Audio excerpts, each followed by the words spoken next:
तैयारियां लखनऊ से लेकर के दिल्ली तक लगातार मंथन जारी है।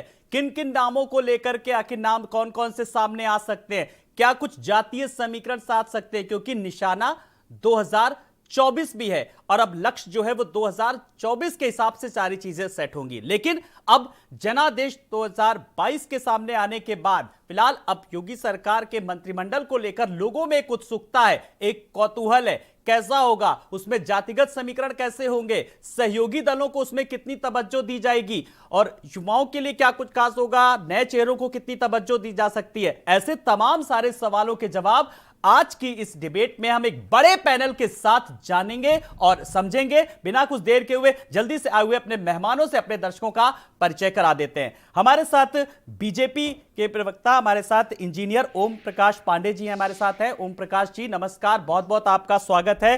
संदीप त्रिपाठी जी हैं, प्रवक्ता कांग्रेस। संदीप जी नमस्कार, बहुत बहुत स्वागत है। अरे प्रवक्ता रोहित अग्रवाल जी हमारे साथ जुड़ गए हैं। रोहित जी नमस्कार, बहुत बहुत आपका भी स्वागत है। और लखनऊ रिपोर्टर अनूप भी हमारे साथ जुड़ गए हैं। अनूप नमस्कार, बहुत बहुत आपका भी स्वागत है। इसके अलावा कुछ और भी मेहमान हमारे साथ जुड़ेंगे, दिल्ली से भी हमारे साथ रिपोर्टर जुड़ेंगे रवि, उनसे भी हम बहुत सारा अपडेट लेंगे। लेकिन सबसे पहले मैं सवालों और जवाबों के सिलसिले को मैं आगे बढ़ाऊं, मैं पहले अपने लेटेस्ट अपडेट इस वक्त क्या है उसके लिए सीधे रुख करेंगे अपने संवाददाता, अपने सहयोगी अनूप के पास। अनूप, जिस तरीके से आज शाम 4 बजे को लेकर के लोगों को बेसब्री से इंतजार है जब अमित शाह आएंगे और विधानमंडल दल की बैठक होगी जिसमें एक औपचारिकता निभाई जाएगी, फिलहाल क्या कुछ तैयारियां हैं, सबसे पहले जानना चाहेंगे। देखिए बिल्कुल आज का दिन जो है काफ़ी महत्व है, क्योंकि सबसे बड़ी बात है कि आज केंद्रीय पर्यवेक्षक अमित शाह और रघुवर दास जो है वो लखनऊ पहुंच रहे हैं और लखनऊ में 4 बजे का वक्त है जब लोक भवन में जो है विधायक दल के नेता चुनने का जो प्रस्ताव है उसको लेकर के अहम बैठक होने वाली है। इसमें केंद्रीय पर्यवेक्षक अमित शाह और रघुवर दास के साथ कार्यवाहक मुख्यमंत्री योगी आदित्यनाथ जो है शामिल होंगे। इसके अलावा 273 जो विधायक जो चुन करके जो है विधानसभा पहुंचे हैं उन सभी को इस बैठक में जो है शामिल होना है, लिहाजा वो भी इस बैठक में मौजूद रहेंगे। इसके अलावा यूपी प्रभारी धर्मेंद्र प्रधान और इसके अलावा राधा मोहन सिंह वो भी जो है इस बैठक में मौजूद रहेंगे। और सबसे पहले सभी विधायकों की तरफ से केंद्रीय पर्यवेक्षक जो अमित शाह हैं वो विधायक दल का नेता चुनने का जो प्रस्ताव है वो सबके सामने रखेंगे। उसके बाद इस प्रस्ताव को जो है विधायक जो तमाम विधायक हैं उनकी तरफ से जो है पास किया जाएगा। लिहाजा बिल्कुल साफ है कि मुख्यमंत्री योगी आदित्यनाथ को जो अभी कार्यवाहक मुख्यमंत्री हैं वो आज विधायक दल के नेता चुने जाएंगे। उसके बाद ये जो प्रस्ताव है उसको लेकर के बताया जा रहा है कि राज्यपाल आनंदीबेन पटेल के से मिलने जो है मुख्यमंत्री योगी आदित्यनाथ जो है ये पहुंचेंगे और जो 273 विधायक हैं उनके समर्थन का जो प्रस्ताव पत्र है वो आनंदीबेन पटेल को सौंपकर सरकार बनाने का जो है दावा पेश करेंगे। उसके बाद कल जो है ये जो है उसके बाद राज्यपाल की तरफ से जो है सरकार बनाने की जब अनुमति मिलेगी उसके बाद कल जो है शपथ समारोह में कार्यवाहक मुख्यमंत्री योगी आदित्यनाथ जो है दूसरी बार प्रदेश के मुख्यमंत्री के तौर पर शपथ लेंगे। इसमें बिल्कुल साफ है कि जो तमाम 50 ऐसे बताया जा रहा है कि कैबिनेट मंत्री और जो मंत्री हैं वो बनाए जाएंगे, लिहाजा मुख्यमंत्री के साथ जो है ये मंत्री भी जो है शपथ लेंगे।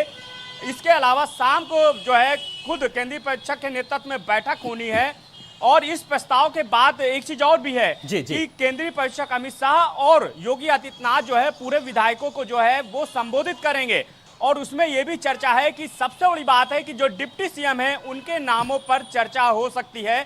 बिल्कुल, अब लोग और जनता अब यही जानना चाहती है कि डिप्टी सीएम के नाम को लेकर के किन नामों को लेकर के मोहर लग सकती है। अनूप, आप हमारे साथ बने रहिए, हम आपसे लगातार अपडेट लेंगे। तो लगातार हम अपने दर्शकों को बता रहे हैं जिस तरीके से बैठकों का दौर जारी है, शीर्ष नेतृत्व अंतिम मोहर लगाएगा और इस बीच आज शाम 4 बजे होगी बीजेपी विधानमंडल दल की बैठक। हमारे साथ लगातार हमारे संवाददाता बने हुए हैं और बड़ा पैनल भी हमारे साथ जुड़ गया है। अब जिस तरीके से विधानमंडल दल की बैठक को लेकर के हमने दर्शकों को बताया, अनूप ने भी बताया किस तरीके से अपडेट है, 4 बजे के बाद किस तरीके से सरगर्मियां शुरू होंगी। लेकिन अब जो उत्सुकता है, जैसा कि मैंने पहले भी कहा, लोगों में कौतूहल है डिप्टी सीएम को लेकर के, कौन कौन से नामों को लेकर के सुगबुगाहट सामने चल रही है। ओपी पांडे जी, मैं आपसे जानना चाहूंगा कि जरा क्या कुछ अंदर खाने में चल रहे हैं, किन किन नामों को लेकर देश की जनता जानना चाहती है डिप्टी सीएम को लेकर के खास करके। नहीं, देखिए जो भी नाम चल रहे हैं हाँ, वो सामने ही आ जाएंगे और मैं उस निर्णय की भागीदारी प्रक्रिया में शामिल नहीं हूँ, तो इसलिए मैं कोई नाम की चर्चा नहीं कर सकता हूँ। लेकिन शाम को बैठक होगी, बैठक के बाद मुख्यमंत्री जी का औपचारिक रूप से नेता के रूप में चयन होगा, और जो भी तय होंगे तो सबसे पहले तो मीडिया को ही सूचना नहीं, वो मिलती तो है। हम बता रहे, लेकिन फिर भी मेरा सवाल आपसे यही है कि हम लोग पूर्वानुमान तो लगा ही सकते हैं, मंथन कर सकते हैं, किन किन नामों को लेकर के सुगुगार दे, किसको प्राथमिकता मिलेगी और क्या आधार है, इस पर तो चर्चा होगी ही ना। नहीं, देखिए सबसे बड़ा आधार है कि जो पार्टी के लिए समर्पित लोग हैं, जो प्रदेश के विकास में काम कर सके, और प्रदेश के सभी वर्गों का एक सामंजस्य समन्वय, सबका प्रतिनिधित्व मंत्रिमंडल में होगा, चाहे डिप्टी सीएम हो, चाहे मुख्यमंत्री जी हो, चाहे प्रदेश की जो भी टीम बनेगी। तो भारतीय जनता पार्टी सबका साथ सबका विकास की पार्टी है, तो इसलिए जितने भी वर्ग हैं समाज के, सबका प्रतिनिधित्व होगा और सबको समुचित भागीदारी मिलेगी। और जो भी नेतृत्व आएगा वो संवेदनशील नेतृत्व होगा, परिश्रमी नेतृत्व होगा और प्रदेश को आगे बढ़ाएगा। जी रोहित जी, आपने सुना ओपी पांडे जी की भी बात, उन्होंने साफ तौर पर कहा कि वो सबको साथ में लेकर के चल रही है, जो भी जिसका प्रतिनिधित्व करेगा। ये संदेशा कहीं ना कहीं विपक्ष के लिए भी था। मुझे नहीं पता किस तरीके से साथ लेके चल रही है। इनकी तरफ से एक मुझे लगता है कि एक एडवाइजरी जारी की गई है, जिसमें कहा गया है शपथ ग्रहण समारोह के दौरान जनता कहीं भी शहीद पथ पे दिखाई ना पड़े। शहीद पथ पे कोई भी जनता अलाउड नहीं है कि जो शहीद पथ पे भी जा सके, मतलब उस रूट में भी जा सके जहां से राजा महाराजा गुजरेंगे।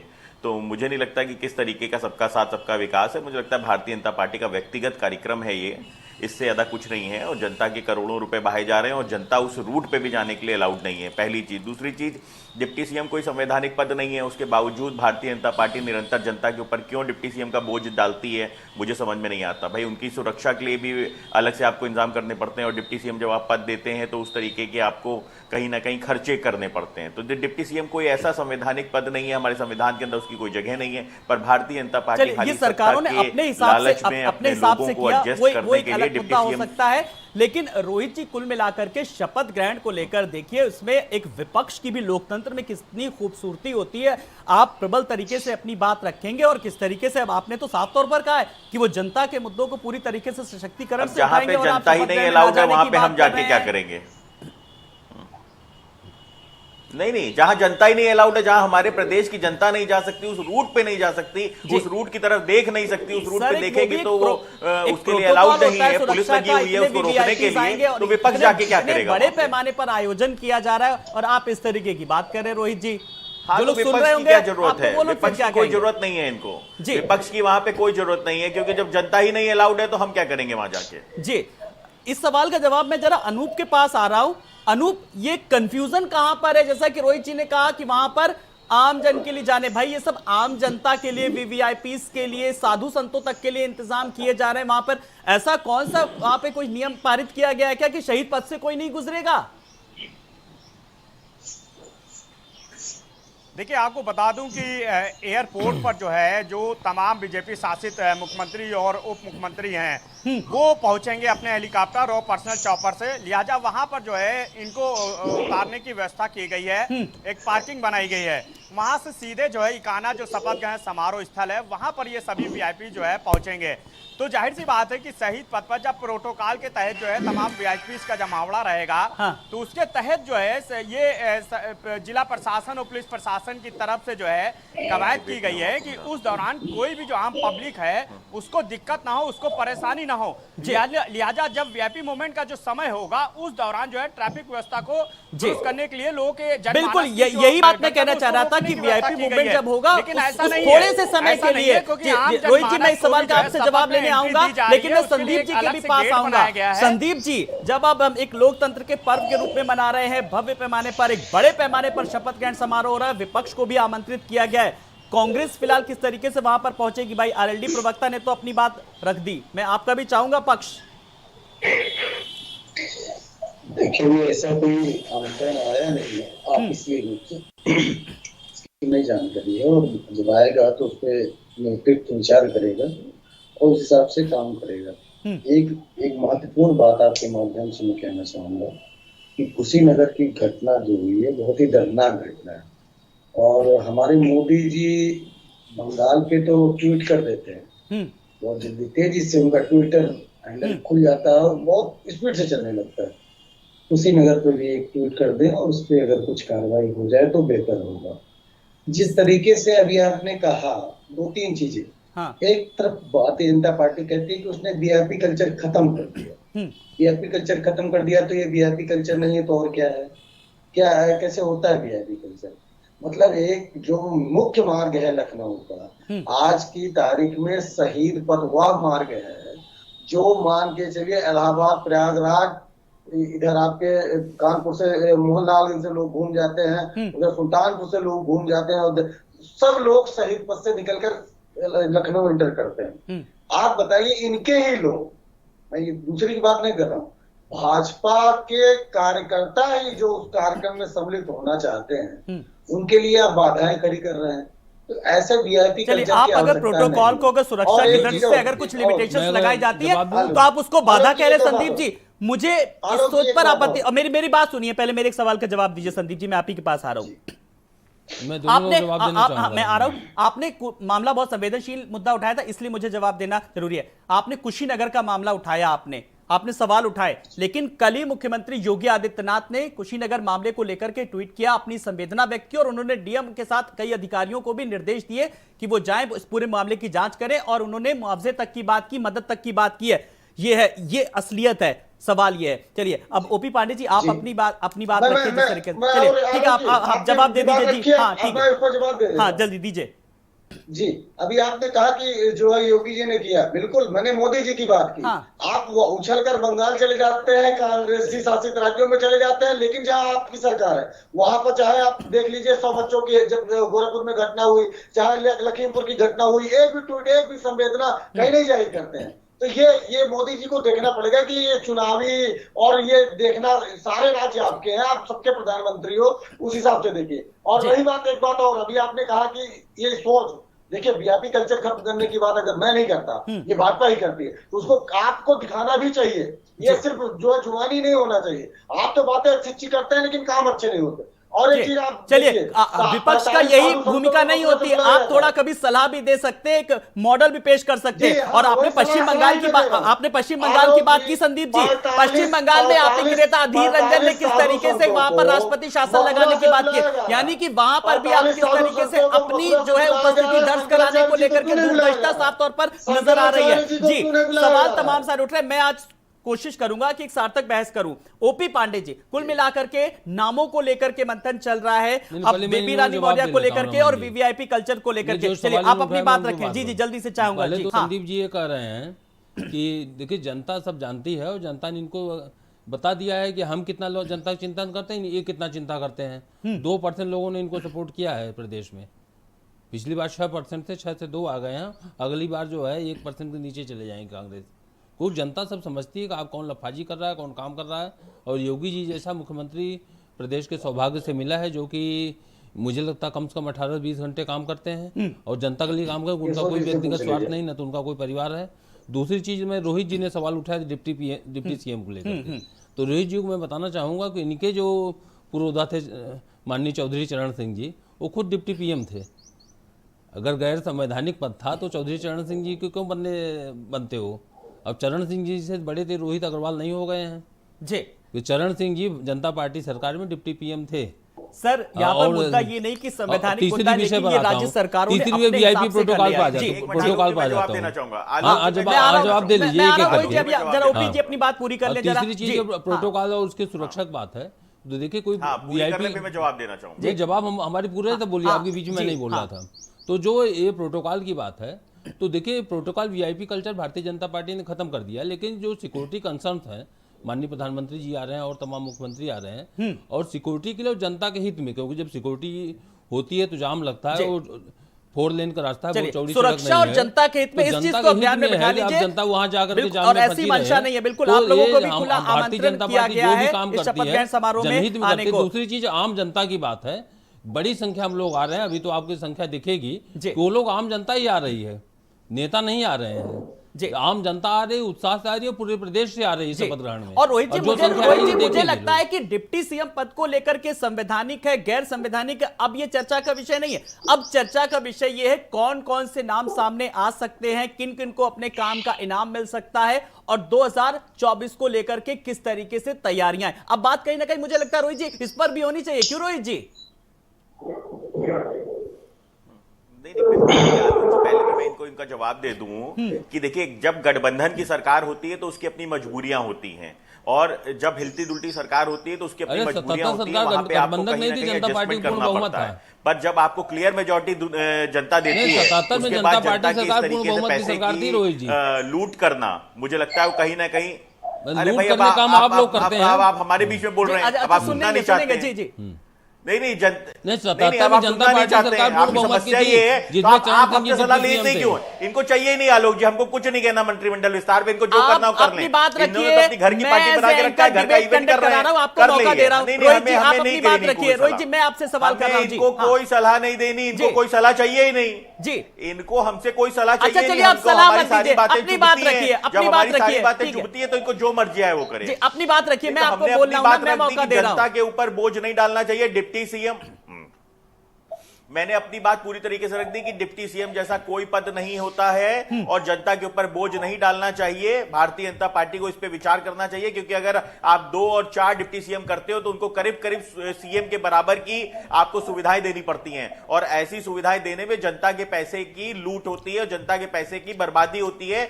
जहां पे कोरोना काल के अंदर आप खुद कहते हो कि हमारे पास अस्पतालों के लिए पैसा नहीं है, हमारे पास इलाज कराने के लिए पैसा नहीं था, हमारे पास ऑक्सीजन प्लांट्स के लिए पैसा नहीं था, और ऐसी कंडीशन में आप खाली अपने लोगों को लाभ प्राप्त कराने के लिए आप जनता के पैसे की लूट करते हो, तो ये कहीं ना कहीं गलत है। ऑक्सीजन प्लांट कभी नहीं जो लगे, आप जितना शपथ अभी लगा ग्रहण है। समारोह कर रहे हो, सादगी से भी किया जा सकता था, पर आप जानबूझ के जनता के पैसे को बर्बाद कर रहे हो। इकाना स्टेडियम के अंदर 1 लाख लोगों की, 1 लाख कार्यकर्ताओं की अपनी भीड़ आप जुटा रहे हो। भारतीय जनता पार्टी के कार्यकर्ता तो वहां पे अलाउड हैं, पर जनता वहां पे अलाउड नहीं है। शहीद पद के ऊपर जनता जा नहीं सकती है। तो ये जो राजा साहब का तिलक समारोह हो रहा है, इस तिलक समारोह, चलिए, अब तिलक समारोह में जब आप लोग जाएंगे नहीं, फिर क्या आप क्या? पहली चीज तो हमको कोई न्योता आया नहीं अनूप है। जी के पास आ रहा हूं। अनूप जी, जिस भव्य समारोह को लेकर जहां के पे जनता लगातार नहीं allowed है, बात वहां पे हम की जा रही जाके क्या है, करें? मैं जरा इसके राजनीतिक परिदृश्य को लेकर के बात करूं और दूरदर्शिता की बात करूं। इस भव्य समारोह को लेकर, भव्य शपथ ग्रहण समारोह को लेकर के कहीं ना कहीं 2024 को भी साधना और एक ये संदेशा जाना है कि किस तरीके से जो बीजेपी शासित राज्य हैं उनको 2024 के लिए कहीं ना कहीं एक तैयारी दिखानी है अपनी। देखिए, बिल्कुल है, क्योंकि जब कल जो है योगी आदित्यनाथ मुख्यमंत्री की शपथ लेंगे, उनके साथ जो तमाम जो मंत्री हैं वो भी शपथ लेंगे। बताया जा रहा है तकरीबन 50 ऐसे मंत्री हैं जो शपथ लेने वाले हैं। अब कौन कैबिनेट रहेगा, कौन राज रहेगा, ये तो कल की बात है। लेकिन इसमें जो है इस बात का जरूर ध्यान रखा जा रहा है कि जातीय समीकरण को जो है काफी तवज्जो दी जा रही है। इसके अलावा उन चेहरों को तवज्जो दी जा रही है जो जनता के बीच जो है भरोसा जताकर प्रचंड बहुमत के साथ जीत करके आए हैं, जो पहले भी विधायक रहे हैं, जिन्होंने क्षेत्र में काम किया है, जनता के लिए काम किया है, प्रदेश के लिए काम किया है। तो जातीय समीकरण के साथ साथ ये भी देखा जा रहा है कि आखिर जो है पर्सनल जो है उनका नेचर कैसा है और उनके साथ कैसी जो है जनता की एक्टिविटी है। इसके अलावा इस बात का भी ध्यान रखा जाएगा कि आखिर किस तरह कैसे जो है प्रदेश में काम करना है, क्योंकि 2024 जो लोकसभा का चुनाव है उसको ध्यान में रखते हुए ही जो है लगातार हमने देखा कि जो केंद्रीय पर्यवेक्षक है उनके साथ योगी आदित्यनाथ की लगातार बैठक हुई है, और यही वजह है कि पूरी चीजें तय होने के बाद जो है आज शाम को चलिए, बिल्कुल बैठकों का दौर लगातार जारी है। जनादेश आने के बाद लखनऊ से लेकर के दिल्ली तक फिलहाल, लेकिन जो मोहर लगेगी वो शीर्ष नेतृत्व लगेगी, क्योंकि फिर मैं कह रहा हूं 2024 भी कोई बहुत ज्यादा दूर नहीं है। सारी की सारी तैयारियां उसी हिसाब से की जा रही हैं। संदीप जी, मैं मंत्रिमंडल को लेकर के बात कर रहा हूं, फिलहाल उप मुख्यमंत्री को लेकर के बात कर रहा हूं। मुद्दा ये नहीं है कि संवैधानिक या गैर संवैधानिक, लेकिन अब जो परंपरा चली आ रही है, फिलहाल जो परिपाटी चली आ रही है, उसी को आगे बढ़ाते हुए अगर मैं बात करूं नामों को लेकर के, तो फिलहाल आप क्या सुझाव देना चाहेंगे और विपक्ष क्या चाहता है? जी, देखिए, ये अधिकार जो है मुख्यमंत्री का होता है और वो अपने अधिकारों का उपयोग कर रहे हैं, भरपूर उपयोग कर रहे हैं। अभी विधानमंडल दल के नेता का चुनाव नहीं होना है, वो आज होना है, और जो कि पूर्ण संभावित है, योगी जी ही चुने जाएंगे। और योगी जी ने अपनी पूरी ताकत लगा दी है कि केशव प्रसाद मौर्य जी को डिप्टी सीएम ना बनाया जाए। अच्छा। और केंद्र की सरकार और केंद्र के नेता, सेंट्रल के नेता और आरएसएस ने पूरा जोर लगा दिया है कि केशव प्रसाद मौर्य जी को डिप्टी सीएम बनाया जाए। उसके लिए मान मनोबल होती है, मोहन भागवत जी गोरखपुर तक जाते हैं। मतलब जो ये अंतर कला चल रही है, इस पे भी चर्चा होनी चाहिए।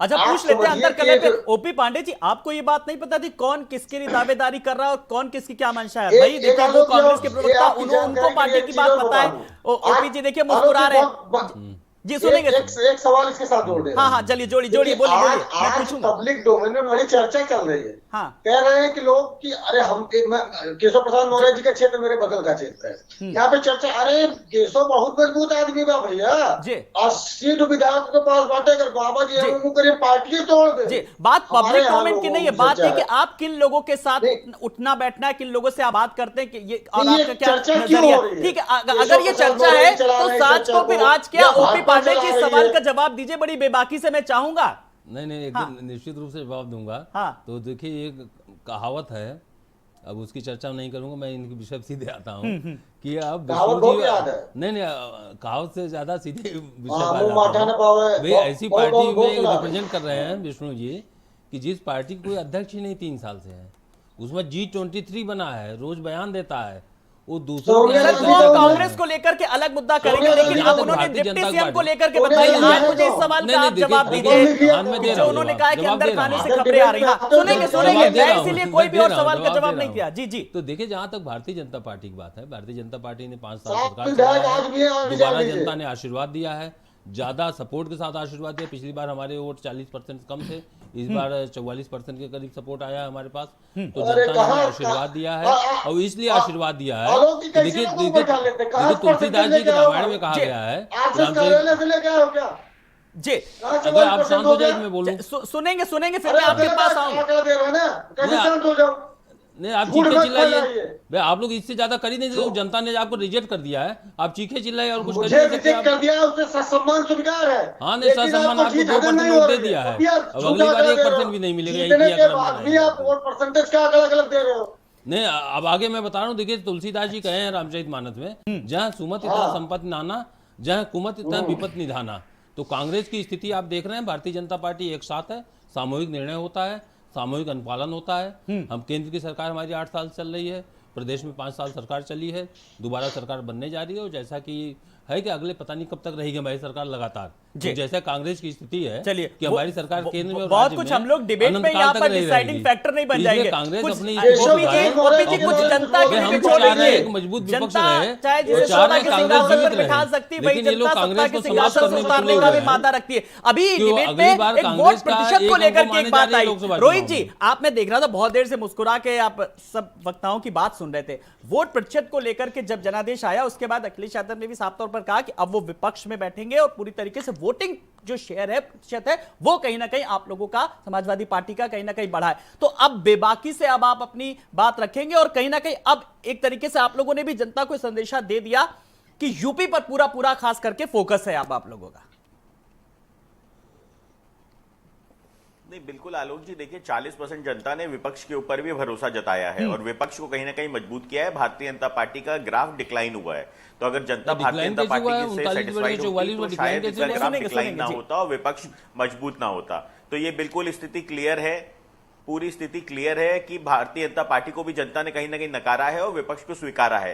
जनता के प्रति हमारी अपनी जिम्मेदारी है, हम सकारात्मक सुझाव सरकार को देते रहेंगे और सरकार को जो भी जरूरी मुद्दे होंगे उनके ऊपर घेरते भी रहेंगे, सड़क से लेकर सदन तक। विपक्ष की एक भूमिका होती है लोकतंत्र के अंदर, जिसमें जनता के दुख दर्द को सरकार के सामने रखना होता है, और सरकार को उन बातों पे अगर वो नहीं मानती है, तानाशाही रवैया अपनाती है, तो उसको कहीं ना कहीं हम घेर के वो काम करवाने का हम पूरा प्रयास करेंगे। देखिए, इसीलिए देखिए, कोई हमारा व्यक्तिगत कारण नहीं है, ठीक है, जनता ने आपको मैंडेट दिया है, आप कुछ भी करो, आप राज तिलक करो, आप कुछ भी करो, लेकिन अगर जनता के पैसे की कहीं ना कहीं लूट हो रही है, जनता के पैसे की बर्बादी हो रही है, तो उसके ऊपर अगर हम प्रश्न उठा रहे हैं तो ये भारतीय जनता पार्टी को मुझे लगता है कि सकारात्मक तौर पर लेना चाहिए। भाई, आप खुद पार्टी विद डिफरेंस की बात करते हैं, आप कहते हैं हम तो साहब वीआईपी कल्चर को खत्म करते हैं, वहीं पे आप जनता के पैसे कि आप देखिए किस तरीके से लूट की जा रही है। 1 लाख कार्यकर्ताओं को पूरे प्रदेश भर से बुलाया जा रहा है और जनता उस रोड पे जा नहीं सकती। अगर यही आपने जनता अब मैं को बुला आज के किया चाहूंगा होता कि तो उसका जब स्वागत बात करते। सत्ता पर जनता पक्ष और जिसने आपको विपक्ष चुन की के आ रही भेजा है, वो जा नहीं आज सकती। मैं चाहूंगा कि ओपी पांडे जी और रोहित अग्रवाल जी जिस तरीके से सवाल जवाब कर रहे हैं, और आज इसी डिबेट में ओपी पांडे जी को आज लगातार मेरा सवाल यह है कि यह कहा जाता है कि विपक्ष यह आरोप लगाता है कि सत्ता पक्ष साथ लेकर के नहीं चलता है, बस यूं ही कहता है कि सबका साथ, सबका विकास और सबका विश्वास। आज आप कहिए ओपी पांडे जी, किस तरीके से कि विपक्ष को भी हम साथ लेकर के चलेंगे, तभी मुझे लगता है आज मेरी ये डिबेट होगी ना बड़ी सार्थक होगी। और मुस्कुरा के मैं चाहूंगा इस सवाल का जवाब दें आप जी। रोहित जी सुनिएगा, अब सुनेंगे। अब आपने सवाल किया ना कि भाई सत्ता पक्ष साथ लेकर के नहीं चलता है, हमारी सुनता नहीं है, पैसे का भी आपने बहुत सारा आरोप लगाया। अब सुनिए ओपी पांडे जी से। जी ओपी पांडे जी। हाँ देखिए, रोहित जी का जो कहना है, देखिए 1 लाख कार्यकर्ता नहीं आ रहे नहीं हैं। सुनना है तो जनता की सुनो, हमारी सुन के क्या करोगे? भाई पहले आप अपनी परेशानी तो कहेंगे, मुद्दे तो बताएंगे ना। हम तो अपनी बात को सुना ही लेंगे। आपत्ति है तभी तो आप सरकार से सवाल हमारी करेंगे। कोई परेशानी नहीं है, समस्या जनता की है। हम जनता के आलोक जी, समस्या जनता की होती है। जनता की समस्या को विपक्ष मजबूती से सरकार के सामने रखता है, सदन से लेकर सड़क तक। हमारी कोई व्यक्तिगत समस्या नहीं है, हम इतने मजबूत हैं कि सरकार प्रतिनिधि के रूप में सरकार जनता तक रखती है जनता की समस्या को मजबूती से पहुंचा सकते जी। चलिए अब किस तरीके से आप विपक्ष को साथ लेकर के चलेंगे, आज ये आश्वासन दे दीजिए, बड़ी डिबेट हो जाएगी आज की। जी नहीं, रोहित जी ने जो बात की, पहली बात तो 1 लाख कार्यकर्ता बुलाया जाए, नहीं देखिए 1 लाख कार्यकर्ता नहीं बुलाए जा रहे हैं, उसमें समाज के हर क्षेत्र के लोग बुलाए जा रहे हैं। उसमें उद्योगपति भी होंगे, समाज सेवक भी होंगे, समाज के प्रतिष्ठित नागरिक भी होंगे। आपत्ति है क्या? शंकराचार्य जी को बुला रहे हैं क्या दिक्कत क्या है आपको? शंकराचार्य जी से आपको घृणा है क्या? ये कोई क्रिश्चियन की सोनिया गांधी की पार्टी थोड़ी है ये शंकराचार्य से घृणा करती हो। ये सोनिया गांधी की, एंटोनियो माइनो की पार्टी नहीं है। ये शंकराचार्य जी को हम लोग सम्मान करते हैं। हाँ, ये शंकराचार्य जी हम लोग। अच्छा संदीप जी, ये भी लगे आप तो जल्दी से बता दीजिए, और किनके नामों को लेकर के आपत्ति है ये भी बता दीजिए। मैं शंकराचार्य जी का हम लोग बहुत सम्मान करते हैं। नाराजगी क्यों? मैं शंकराचार्य जी का हम लोग बहुत सम्मान करते हैं, आप बुलाएंगे भी। जबकि मुकदमे वो लड़ते हैं। आज आप दुनिया भर के लोगों को बुला रहे हैं, मुल्ला मौलवियों को बुला रहे हैं, शंकराचार्य जी को नहीं बुला रहे हैं। फिर आपको मुल्ला मौलवियों को भी आपको ऐतराज है, आपको संतों पे भी ऐतराज है। सवाल ये कि विपक्ष ने क्या एक माइंड सेट कर लिया है, लेकिन कुल मिलाकर के एक बड़े पैमाने पर इस तरीके से शपथ ग्रहण समारोह होगा, बड़े पैमाने पर तैयारियां भी जोरों शोरों पर चल रही है। मंत्रिमंडल का स्वरूप कैसा होगा इस पर भी हम मंथन करेंगे। फिलहाल हम एक छोटे से ब्रेक के लिए रुक रहे हैं, पैनल हमारे साथ बना हुआ, छोटा सा ब्रेक, फौरन हाजिर होते हैं।